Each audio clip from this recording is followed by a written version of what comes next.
Actually, Vicky, how far do you lot go back? Many a year. Many a year. I guess about 7 years for the four of us. Debbie and I go back further. Just a few years. Being family. Being family. How did it come together?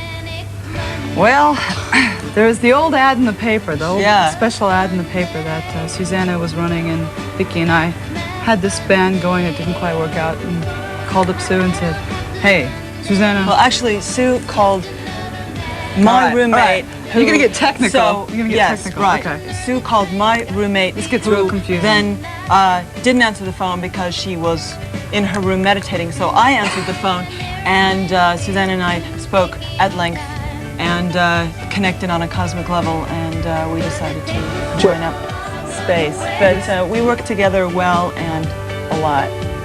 You know, we're writing, we're rehearsing, we're about to go into the studio.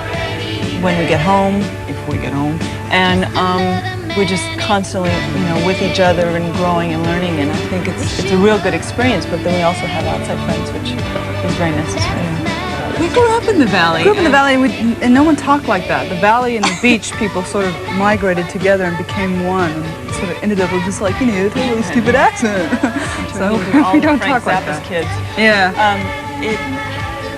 It was an accent that evolved, you know, like she was saying, from the beach, actually. Yeah, it was really. What are the kind of things you do with your other friends, sorry, that you perhaps couldn't do with the members of the band? Have sex.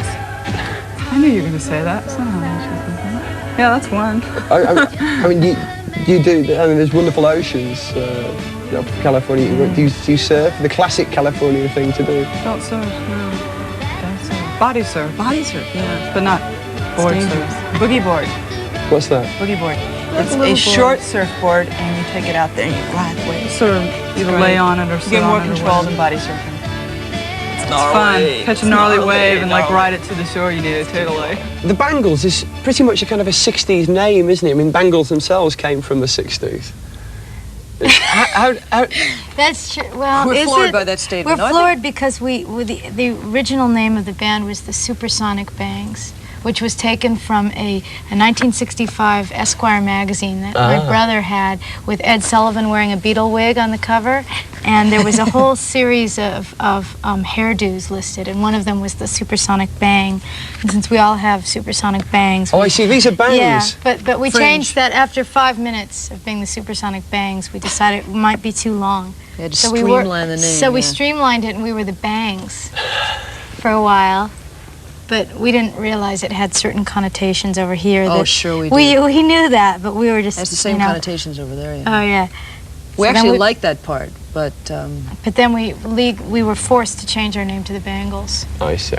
You see, you're engrossed in that. What book's that? This one is Death of a Rolling Stone. That's a cheery little number. Yeah. It's very sad. It's the Brian Jones story. It's a... So, Count of three. so how have you picked up on 60s stuff? Is it kind of second generation? We were listening to the radio. We just were like 4 years old, so we were a little too young to go to the clubs. Our but parents wouldn't let us go to the Whiskey A Go-Go. we were, where's that Hard Day's Night book? We were demanding, actually, to see Help.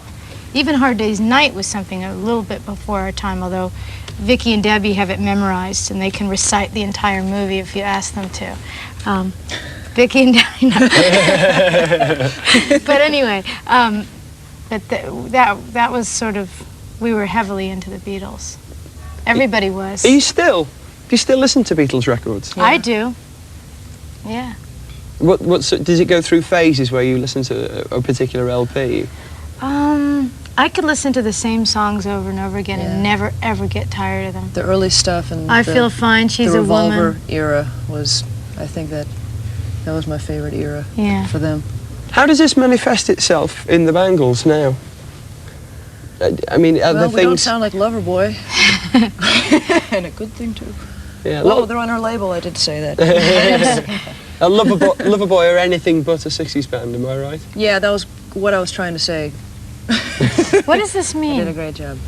Well, this, Girl Film and TV Annual, I don't really know. That's Adam Faith, who was a big star over here in the 60s. Who were your idols when you were little? Who were the boys you fancied? I was in Billy love with Mummy. Billy George Mummy. Harrison. Do you know who he is? No, who's that? He was in Lost in Space, that TV show. He started a band, didn't he? He had a band for a while. that George Martin produced. Really? Yeah. Who did you say? Michael? George Harrison. Actually, my first crush was Mighty Mouse, but from there on, I worked. You know, I went to actual flesh and blood people. I love George. I still love George. Have the Bangles ever done any sort of 60s covers? I mean, pardon my ignorance. What have you done? Well, our new song, Hazy Shade of Winter. But we've done Pushing Too Hard by the Seeds. What else have we done? That Yardbird song. Yeah, I'm Not Talking. We're forgetting a bunch. I know. Who is it? Who is it who decides then? Who in the band picks those numbers? We all do. I mean, whoever can sing it and play it without, whoever can actually sing it and play it at the same time gets to sing it. That's pretty much how it works out. Yeah. Look at this guy. Oh man. Do you remember him? I don't. Who's it? Barry Coe. Maybe he was before our time too. Certainly before. Yeah, I think that's fair to say. Yeah.